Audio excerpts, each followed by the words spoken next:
कर्मवीर शंकरराव काळे सहकारी साखर कारखान्याचा गाळप हंगाम सुरू।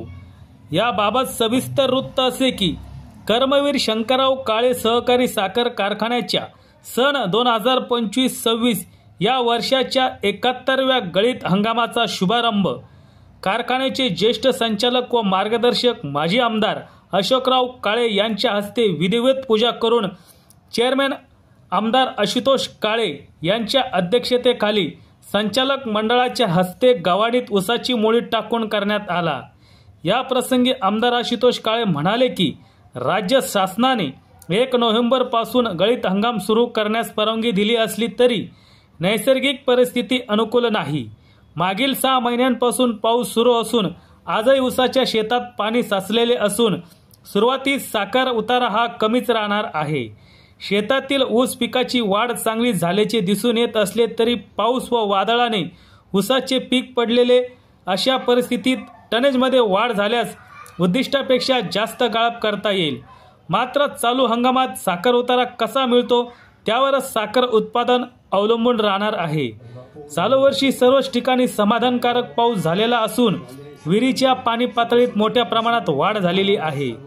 कारखाना कार्यक्षेत्रातील सर्व केटीवेर व बंधारे पाण्याने पूर्णपणे भरलेले आहे। गोदावरी कालव्यांना हमखास 4 ते 5 रोटेशन मिळतील असा अंदाज आहे। तसेच पुढचा काळ हा निवडणुकीचा असून तयारी लागा, आपण विजय मिळवणारच आहे असे प्रतिपादन या प्रसंगी त्यांनी केले आहे। आपल्या सर्वांचा या गळीत हंगाम शुभारंभाच्या निमित्ताने आभार व्यक्त करतो। आपण सर्वजण या ठिकाणी उपस्थित राहिलात। यावर्षी कर्नाटक आणि आपल्या राज्याने 1 नोव्हेंबर 2025 पासून गळीत हंगाम शुभारंभ करावा असा निर्णय घेतलेला होता।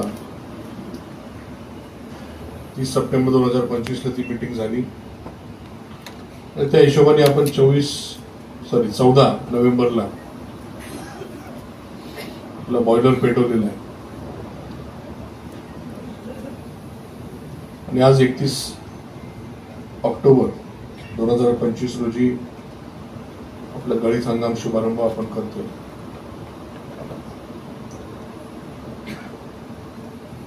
दोन्ही राज्यांनी 1 नोव्हेंबर ठरवत असताना अचानक कर्नाटक राज्याने 20 तारीख ठरवली आणि शुभारंभ चालू करून दिला।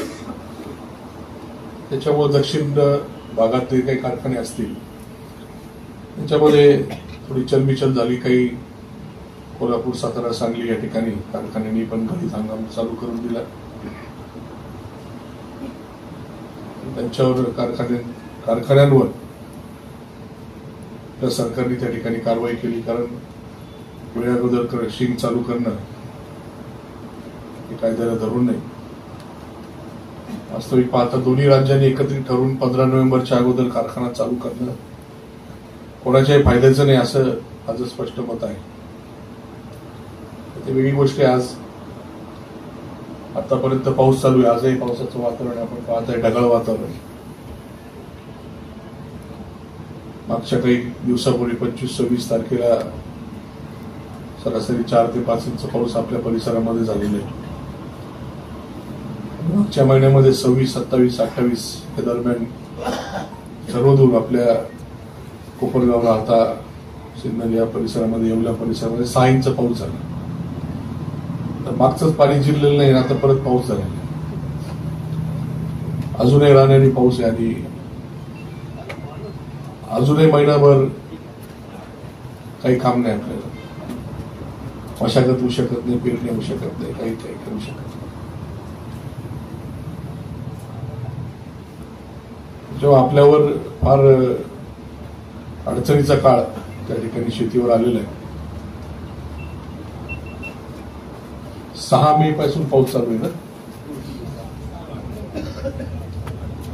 कंप्लीट 6 महिने झाले। आता अर्ध वर्ष पावसाचं आपण पाहतो।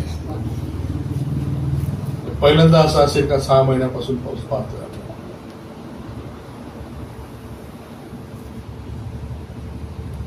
ठीक आहे, आता मागच्या काळामध्ये गरज होतं तेव्हा पाऊस पडत होता, ऊसाची वाढ चांगली दिसत होती.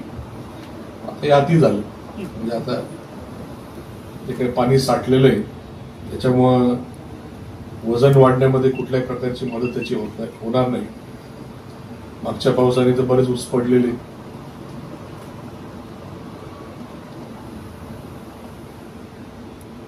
त्याच्यामुळं नक्की काय होईल हे सांगणं थोडंसं कठीण आहे. आपण पाहिलं 2021 साली आपल्याला ज्या वेळेस रोटेशनची गरज पडायची, आता रोटेशन सोडलं पाहिजे, पाणी पाहिजे, लगेच पाऊस पडायचा 2-3 इंच, 15-20 दिवस पुढे. असं करत करत अख्खा डिसेंबर महिना असेल, जानेवारी महिना असेल, आपल्याला ठीक आहे थोडीशी अडचण झाली, मध्ये मध्ये अडचणीत होती. असं करत करत इतकं ऍव्हरेज वाढून गेलं तर कारखान्याच्या कार्यक्षेत्रात इतिहासात पहिल्यांदा 8 लाख टन ऊस निघाले. ते आपले काही करा नाही, ते निसर्गाचा विषय. म्हणजे निसर्गामुळे हे सगळं झालं. दुसऱ्याच वर्षी 22 ला इतका पाऊस पडायचा, रानामध्ये पाणी साठवून राहायचं. त्याही वेळेस लोकांना वाटायचं नाही आता खूप टनेज निघणार. झालं नेमकं उलट, टनेजच निघालं.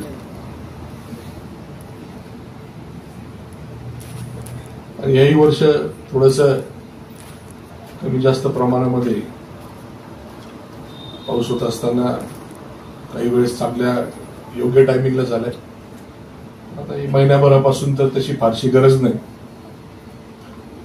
पण त्याचा परिणाम निश्चितपणे ऊसावर होईल. आता जर पूर्व थांबला नाही तर ऊसाच्या वाढीवर निश्चितपणे तो परिणाम होणार.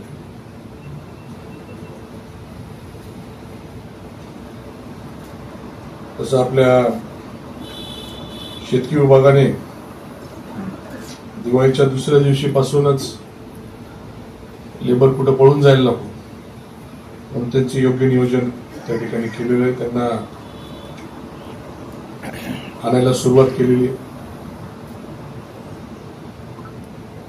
परंतु आपण पाहतोय का जिथं मजुरांचे अड्डे आहेत त्या ठिकाणी अजूनही पाणी आहे.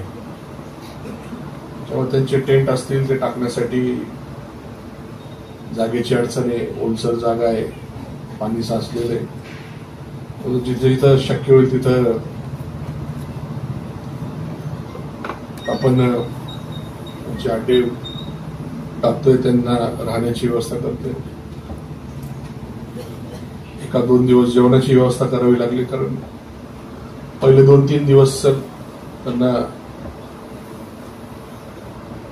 सगळं सेटअप करणं, खोक्या बांधणं, स्वयंपाक वगैरे ते सगळ्याच गोष्टी म्हणजे प्रपंच चालवायचा विषय. त्याच्यामुळे 1-2 दिवस तो प्रकार आपल्याला किंवा ते नियोजन आपल्याला जेवणाचं करावं लागेल. आणि पुढे जर हीच परिस्थिती राहिली तर आपल्याला लेबरला मदत करावीच लागणार.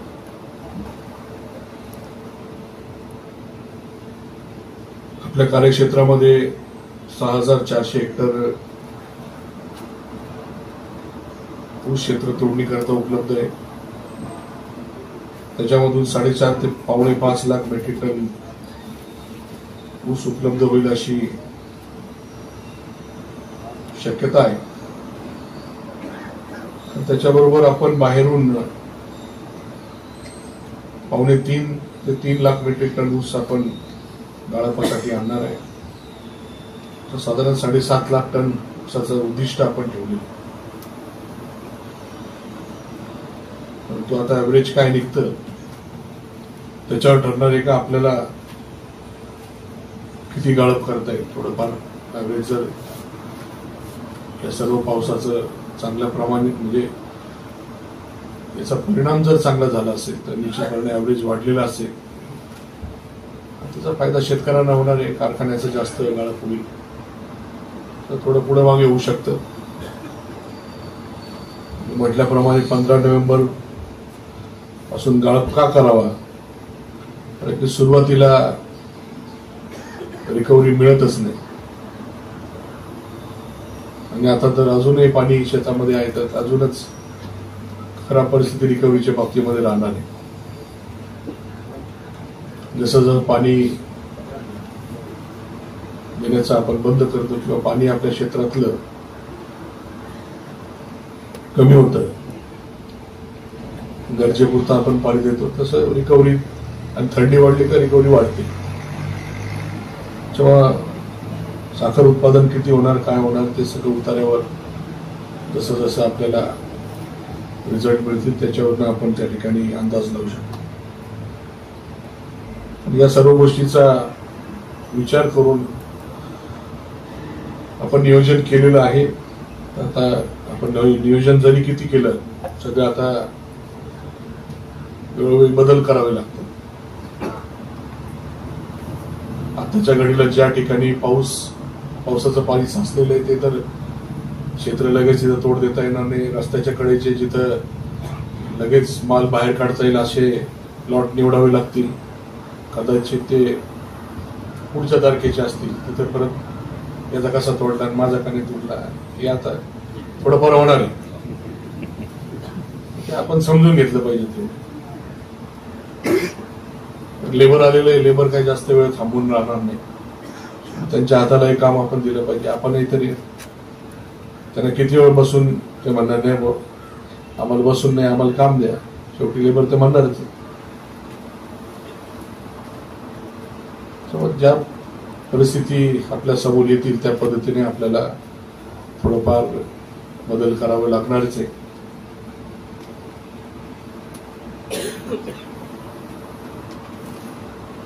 आपण आता या वर्षापासून हे वर्ष आणि पुढचं वर्ष बक्षीस योजना जाहीर केलेली आहे.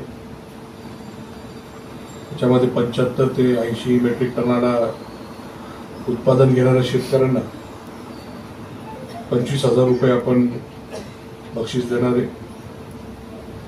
81 ते 90 मेट्रिक टन ऊस उत्पादक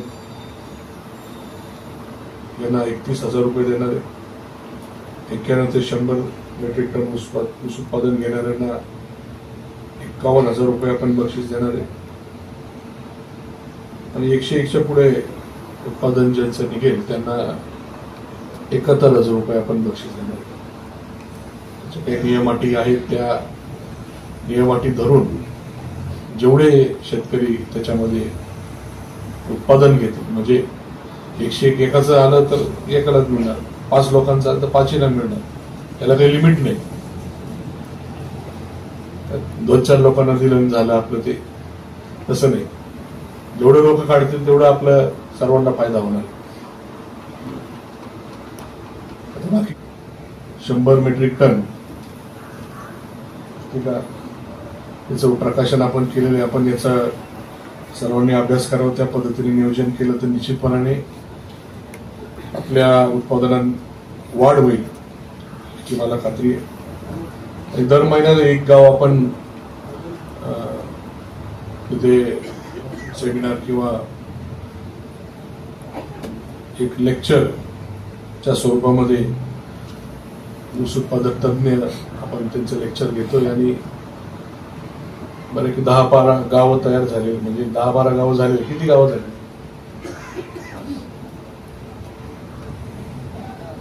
हा, 10 गावं झाली. काही ठिकाणी 50-100 असे शेतकरी येत आहेत. आणि त्यालाच अनुसरून ही बक्षीस आपण योजना काढली. म्हणजे एक स्पर्धा आपल्यामध्ये निर्माण झाली पाहिजे. हा शेतकरी काढू शकतो तर मी पण काढू शकतो. त्या पद्धतीने सर्वांमध्ये स्पर्धा निर्माण होऊन अनेकांना बक्षीस मिळतील अशी अपेक्षा आहे. त्या पुस्तकाचं आपण अवलोकन करावं, त्याचा अभ्यास करावा, त्या पद्धतीने सर्व नियोजन करावं. गेल्या वर्षी आपण केंद्र शासनाने 10 लाख मेट्रिक टन साखर निर्यातीचं धोरण घेतलेलं होतं आणि त्याच्यामध्ये प्रत्यक्ष 8 लाख मेट्रिक टन साखर निर्यात होऊ शकली. आपणही काहीतरी 26,000 क्विंटल एवढी साखर निर्यात केली. त्याच्यामधून आपल्याला चांगल्यापैकी दर 4365 बरोबर ना, चांगला दर आपल्याला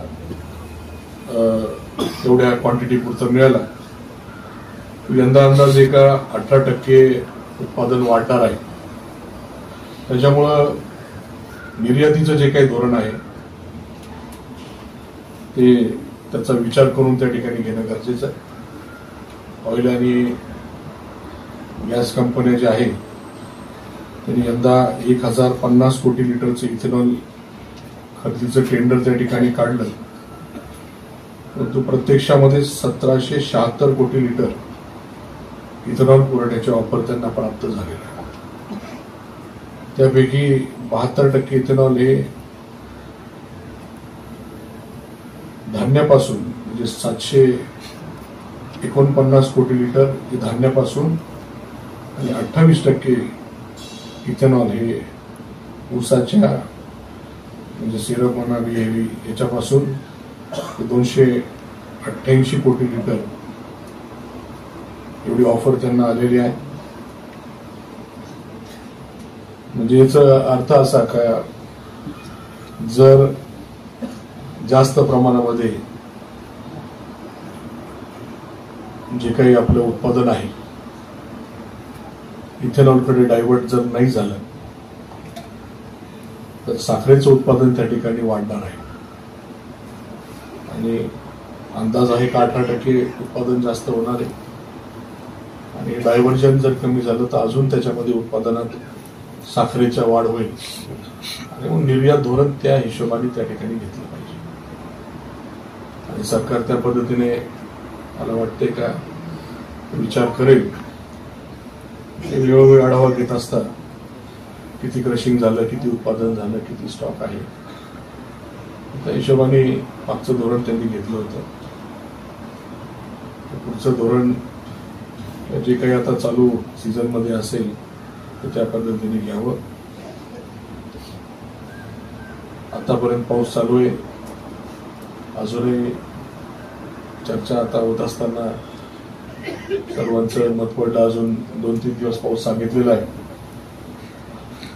काही तर बातम्यांमध्ये डिसेंबर पर्यंत पाऊस आहे. त्याच्यामुळं पाण्याची काही अडचण तर काही राहणार नाही. फक्त आता मशागती कधी होतात आणि लागवडीसाठी क्षेत्र कधी तयार होतं म्हणजे उपलब्ध होतं हे त्याच्यामध्ये बघणं महत्वाचं राहील. आता आपल्या कारखान्याची कार्यक्षमता आपल्याला सगळ्यांना सांगितलं का आपण मिल त्या ठिकाणी वाढवलेली आहे. जी पहिली मिल होती 40-80ची ती 5वी मिल म्हणून टाकलेली आहे आणि पहिल्या मिलच्या ठिकाणी 42-84ची मिल आपण घेतलेली आहे. बॉइलिंग हाऊस तर आपलं 7,500 मेट्रिक टनापर्यंत कुठली अडचण नाही. बिल साईडला अडचण होती तर पाहिलं तुम्ही पुढे क्रेनही वाढवलेले, टेबलही वाढवलेले, जेव्हा कॅपॅसिटी निश्चितपणाने वाढलेली आहे. आपल्याकडं कमी पडलं तर थोडं पॉवर कमी पडू शकते, पण कमी पॉवर मध्ये पण जेवढं शक्य होईल तेवढं जास्तीत जास्त क्रशिंग करण्याचा प्रयत्न रिझल्टसह आपण घेणार आहोत. आणि टर्बाईनची पण ऑर्डर आपल्याला आता द्यायची आहे. सीझन संपायच्या आत त्याचं जर काम पूर्ण होऊ शकतं तर त्याची ट्रायल आपल्याला घेता येईल. पॉवर एक्सपोर्ट काही करता येईल. कारण की आपल्याला जनरल मीटिंगच्या दिवशी कनेक्टिव्हिटीची मंजुरी त्या ठिकाणी मिळालेली आहे. आता पॉवर परचेस अग्रीमेंट होईल. त्याचा जो काही दर असेल आपण वेगळं ऑफ सीझन मध्ये तर काही वीज निर्मिती करणार नाही. जी स्टीम तयार होणार आहे त्याच्यावर जेवढी निर्मिती होईल तेवढीच एक्सपोर्ट करायची. त्यामुळे ती अशी तशी तयार होणारच आहे. तेव्हा जो वीज दर मिळेल तर तेवढा अतिरिक्त फायदा आपल्याला ऊस दरालाच होणार आहे. साधारण 150 ते पावणे 200 रुपये त्याच्यामध्ये अतिरिक्त आपल्याला देता येतील। एफआरपी तेवढ्या प्रमाणात वाढेल, त्यामुळे तो फायदा आपल्याला येणाऱ्या काळामध्ये होणारच आहे। साधारण 6000 प्लस 200, 300, 400, 500 तसं तर स्टीम कन्झम्पशन आपला जर विचार केला आताच्या घडीला 6900 पण आपला कारखाना चालू शकतो। ते फार नुसता गाळायचा म्हणून गाळायचा असं विषय नाही। गाळप केल्यानंतर ऊसाचा रस त्याचा योग्य पुढे रिझल्ट घेऊन आपल्याला साखर तयार झाली पाहिजे। जास्तीत जास्त लार्ज जी काही क्वांटिटी आहे ती तयार झाली पाहिजे। साखरेचा जो काही कलरचा काही इंडेक्स काय म्हणतात त्याला एकूणचा तो आपल्याला 100च्या आत जेवढं शक्य होईल तेवढं 50च्या जवळ कसा येईल हे सगळं करून आपल्याला गाळप करायचं आहे।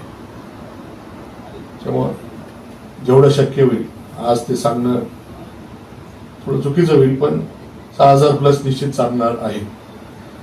त्याच्यामुळे आपण भविष्य काळामध्ये लागवडीच्या बाबतीमध्ये कुठलीही चिंता करू नका। जास्तीत जास्त लागवड आपण करावी। पश्चिमेकडचंही पाणी पूर्वेकडे येण्यासाठी आपलं ऑफिस आहे नाशिकला स्थापन झालेलं आहे। काही प्रोजेक्ट्सही त्याचं काम चालू आहे, त्याच्यामुळे तातडीने लगेच आपल्याकडे 2.5 TMC पाणी वाढू शकेल। तो प्रकल्प पूर्ण झाल्यानंतर ते सहज शक्य होईल। 2.5 TMC ने काही फार आपलं एक रोटेशन होईल, ऍडिशनल एक रोटेशन 2.5 TMC मध्ये होऊ शकतो, तो एक फायदा आपल्याला मिळू शकेल। आता जायकवाडी धरण तर भरून जेवढं जायकवाडी धरणामध्ये पाणी साठतं त्याच्या डबल पाणी खाली वाहून गेलेलं आहे आणि 2-3 वर्ष तर काही फार अडचण येणार नाही। त्यामुळे त्या बाबतीमध्ये कुठलीही चिंता आपण करू नका। जास्तीत जास्त लागवडी करा, मिनिमम 4 आणि जास्तीत जास्त 5 रोटेशन आपल्याला राहिलेल्या सीझन मध्ये मिळतील। आपले कॅनल जे आहे त्याचंही नूतनीकरणाचं काम आता पाणी बंद झाल्यानंतर सुरुवात झालेली आहे। काही ठिकाणी चाऱ्यांचंही काम होणार आहे। डाव्या कॅनलचंही आपल्याला काम करायचंय, डाव्या कॅनलच्या चाऱ्यांचंही काम करायचंय।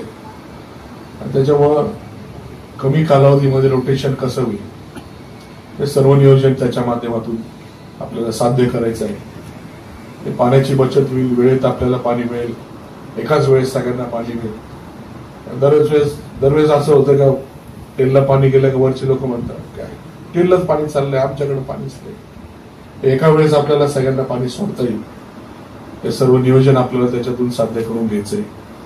म्हणजे आता एआयच्या माध्यमातून आपण प्रत्येक क्षेत्रामध्ये एआय आलेले, त्यामुळे आपण त्याच्या माध्यमातून ऊस शेती करण्याचं नियोजन बारामती KVK VSI यांनी संघटनी एकत्र मिळून त्याच्यामध्ये आणलेले। ते वेदर स्टेशनवर सगळं डाटा कलेक्शन होऊन आपल्या शेतामध्ये अनेक प्रकारचे सेन्सर्स लावून मॉइश्चर असेल किंवा फर्टिलायझर मधले कुठला घटक कमी आहे त्याचा सर्व अभ्यास करून ते सेन्सरच्या माध्यमातून आपल्याला डाटा मिळेल। त्याच्यासाठी ड्रिप महत्वाचं आहे, ड्रिप लावून आणि सोलर लावून ते वेदर स्टेशनचा डाटा घेऊन डबल उत्पन्न त्या ठिकाणी याच्या माध्यमातून साध्य झालेलं आहे। आपल्या बऱ्याच गावांनी शेतकरी गट त्या ठिकाणी स्थापन केलेले, त्याचा फायदा शेतकऱ्यांना झाल्यानंतर एकरी काहीतरी 12 का 17 किती हजार रुपये खर्च, 25,000 2.5 एकराला तेवढंच। फार काही उत्पन्नाच्या मानाने एवढा खर्च नाही, रिझल्ट दिसल्यानंतर निश्चितपणे आपण अनेक शेतकरी त्याच्यामध्ये भाग घेतील याची मला खात्री आहे। आपल्या कारखान्याचा कृषी विभाग असेल म्हणजे शेतकी विभाग यांना पण आपण कार्यक्षम करण्याचं धोरण त्या ठिकाणी घेतलेलं आहे। आणि ऊस प्लॉटची पाहणी करून ऑनलाईन ऊस नोंदी त्या ठिकाणी त्यांच्या माध्यमातून घेतल्या जात आहे. शिवाय आपले शेतकरी असतील, आपल्याला एक ऍप दिलेलं असेल, म्हणजे त्या ऍपच्या माध्यमातून आपल्याला सगळ्या आपल्या नोंदीची माहिती असेल, साखरेचे वितरणची माहिती असेल, टनेची माहिती असेल, ऊस बिलाची माहिती असेल, ही सर्व माहिती त्या ऍपच्या माध्यमातून दिली जाईल. त्या पद्धतीने आपण योग्य तो बदल आपल्या मॅनेजमेंटमध्ये किंवा आयटीचा वापर आपल्या प्रत्येक डिपार्टमेंटमध्ये करून कमी खर्च कसा होईल याचा प्रयत्न आपण त्या ठिकाणी करतो. आपण सर्वजण या रयत हंगाम शुभारंभाच्या निमित्ताने या ठिकाणी उपस्थित झाले, त्याबद्दल मी आपल्या सर्वांचे आभार मानतो. आपल्या सर्वांचे मार्गदर्शक कर्मवीर शंकररावजी काळे साहेब यांचे 13वे पुण्यस्मरण 5 नोव्हेंबर 2025 रोजी आहे. म्हणजे आज 31 तारीख आहे, 5 नोव्हेंबरला आहे. त्या दिवशी ज्ञानदास डॉक्टर विजयकुमार फड, सेवानिवृत्त IAS अधिकारी, छत्रपती संभाजीनगर यांचा कीर्तनाचा कार्यक्रम सकाळी 10 वाजता होता. ज्यावेळेस कर्मवीर शंकररावजी काळे साहेबांचं निधन झालं, आपण ठरवलं होतं का त्यांच्या स्मृतीप्रित्यर्थ किंवा त्यांची आठवण कायम राहावी म्हणून एक कृषी प्रदर्शन आपण दरवर्षी घेतलं पाहिजे. पहिल्या वर्षी ते त्यांच्या जयंतीनिमित्त 6 एप्रिलला घेतलं होतं. तो एप्रिलचा काळ थोडासा उन्हाळ्याचा काळ होता आणि कृषी प्रदर्शन चांगलं झालं. अनेक लोकांनी त्या ठिकाणी भेटी दिल्या. उन्हाळ्याचा काळ असल्यामुळे थोडंसं पाणी नसल्यानंतर स्वाभाविक आहे आपल्याकडं उदासीनता त्या बाबतीमध्ये असते आणि म्हणून ते आपण नंतर नोव्हेंबरमध्ये केलं आणि 2-3 आपण कृषी प्रदर्शन केले. मध्यंतरीच्या काळामध्ये होऊ शकले नाही आणि कृषी प्रदर्शन करायचं त्याला भरपूर नियोजन करावं लागतं. आता सुद्धा आपण 7 तारखेपासून ते 9 तारखेपर्यंत कृषी प्रदर्शन घेतलेलं आहे. ते कर्मवीर कृषी महोत्सव 2025 या नावाने घेतलेलं आहे आणि त्याच्यामध्ये जवळपास 100 फक्त आणि फक्त कृषीचे स्टॉल असणार आहे. आपले अवजार, ट्रॅक्टर, नवीन काही तंत्रज्ञान कृषी क्षेत्रामध्ये जे असेल हे त्याच्यामध्ये असणार आहे आणि हळूहळू त्याच्यामध्ये दरवर्षी काही वाढ करता येईल का. आता 100 झाले तर पुढे 150, 125 असे जे आपल्याला नाशिक, पुणा किंवा इतर जिल्ह्याच्या ठिकाणी बघायला मिळतं ते आपल्याला आपल्या या कार्यक्षेत्रामध्ये बघायला मिळण्यासाठी हे कृषी प्रदर्शन आपण घेणार आहे, जेणेकरून आपल्या शेतकऱ्यांना नवीन गोष्टी बघायला मिळतील आणि त्याच्यामध्ये आपण बघून नवीन काहीतरी करण्याचा विचार करू. तर हे करण्याचा उद्देश तो आहे. तर आपण सर्वांनी त्याही कार्यक्रमाला 7 नोव्हेंबरला त्याचं उद्घाटन आपल्या राज्याचे कृषी मंत्री दत्तामामा भरणे यांच्या शुभ हस्ते होणार आहे.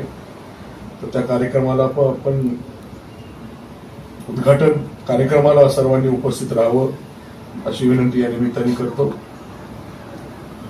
आणि उद्घाटन झाल्यानंतर कृषी प्रदर्शनाला भेट द्यावी, नवीन काहीतरी गोष्टी त्याच्यामधून शिकावं, कारण बरेच त्याच्यामध्ये नवीन स्टॉल येणार आहेत. हे सर्व कार्यक्रम पुढच्या काळामध्ये आहे. त्याच्यानंतर लगेचच आपल्या निवडणुका लागतील. पहिले नगरपालिकेची होईल असा अंदाज आहे आणि जिल्हा परिषद त्याच्यानंतर असेल. म्हणजे नगरपालिकेच्या होतील, नंतर अधिवेशन असेल, 7-8-10 दिवस अधिवेशन चालेल आणि त्याच्यानंतर जिल्हा परिषदच्या निवडणुका होतील. जिल्हा परिषदचं झाल्यानंतर महानगरपालिकेचे होतील, ते झाल्यानंतर जिल्हा बँकेचे होईल, ते झाल्यानंतर आपल्या ग्रामपंचायती बऱ्याच दिवसाच्या ज्या काही राहिलेल्या आहेत त्या होतील आणि मार्केट कमिटी तर नाही. आता हे असं सगळं पुढचा काळ निवडणुकीचा आहे, तेव्हा आपण सर्वांनी थोडस तयारीतच राहिलं पाहिजे. जोपर्यंत जाहीर होत नाही तोपर्यंत असं अंगात येत नाही असं काही लोकांचं आहे. तर ते तसं न करता आपल्याला अगोदर नियोजन करायचंय. आपल्याला निकाल हा घ्यायचाच आहे, या हिशोबाने निवडणुकीमध्ये उतरायचंय. मग थोडं अगोदर आपल्याला त्याच्या तयारीला लागायचंय. समोरचं कोण काय करतं, अनेक पक्ष आहे, अनेक पर्याय लोकांपुढे आहे. ठीक आहे, आता लोकशाहीमध्ये प्रत्येकाला अधिकार आहे निवडणूक लढण्याचा, त्याचे विचार मांडण्याचा, त्याचं काय कामकाज करणार आहे, पुढे काय त्यांचं विजन आहे. तर ठीक आहे, त्यांचा भाग जरी असला, आपण आपले कामं काय झालेली कामाची चर्चा बाजूला राहते. नाही झालं का ते शेवटी विरोधकांचं काम आहे, नाही झालेल्या कामावर बोट ठेवायचं. आपण झालेले कामं सांगितले पाहिजे, झालेल्या कामाची चर्चा केली पाहिजे. ती चर्चा आपल्याकडनं होते नाही असं नाही, पण ती चर्चा वाढवली पाहिजे, जेणेकरून एक लक्षात लोकांना आलं पाहिजे की आपण किती काम एका पंचवार्षिकमध्ये एक सत्ताधारी पक्षामध्ये असताना करू शकतो. अनेक वर्ष 40 वर्ष सत्ता भोगून सुद्धा काही ठोस असं दाखवायला काही नाही. त्याच्यामुळं मी तर आता उदाहरण सांगतो. बायोगॅसच्या कार्यक्रमाला मी गेलो होतो, चित्रपट दाखवत होते. बंधारे बांधले, मंजूर बंधारा बांधला, हिंगणी बंधारा बांधला, सडे बंधारा बांधला. हिंगणी बंधारा बांधला, त्याच्यात हिंगणीचे आणि मुर्शदपूरचे लोक म्हणतात त्याचे कठाडे तरी बांधायला लावा, ते पाईप तरी बांधायला लावा. तेच तुम्ही जे सांगते तेच सांगतोय मी. त्याचं काहीतरी ठराव आता चालू आहे, आम्हाला काहीतरी ठराव करून देतात.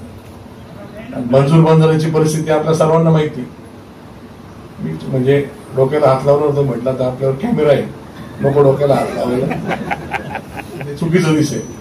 असं इतकं खोटं सांगायचं, असं झालं तसं झालं, दाखवायला काही नाही. 40 वर्षातलं लोकांना उगाच नादी लावायचं काम त्यांच्याकडनं केले जात आहे. ठीक आहे, आता आपला गळीत हंगाम आहे, निवडणुकीचा काळ येतोच आहे. आपल्याला त्या ठिकाणी योग्य उत्तर आपल्याला त्यांना द्यायचंय, देणारच आपण. निकाल आपल्याला घ्यायचा आहे, एवढं आपण निश्चित करावं, एवढी विनंती या ठिकाणी करतो. आपण सर्वजण आपल्या या गळीत हंगाम शुभारंभ 2025-26 याच्या शुभारंभ प्रसंगी उपस्थित झाले आणि त्या दृष्टीने आपण सर्व सभासद, ऊस उत्पादक शेतकरी, ऊसतोडणी मजूर, वाहतूकदार, सर्व अधिकारी, कर्मचारी, आपण सर्व मिळून हा जो काही सीझन आपल्या समोर आलेला आहे, आपण यशस्वीपणे पार पाडू. चांगला त्याच्यातलं रिझल्ट घेऊन जास्तीत जास्त गाळप कसा करता येईल, जेणेकरून आपलं उत्पादन खर्च कमी होईल.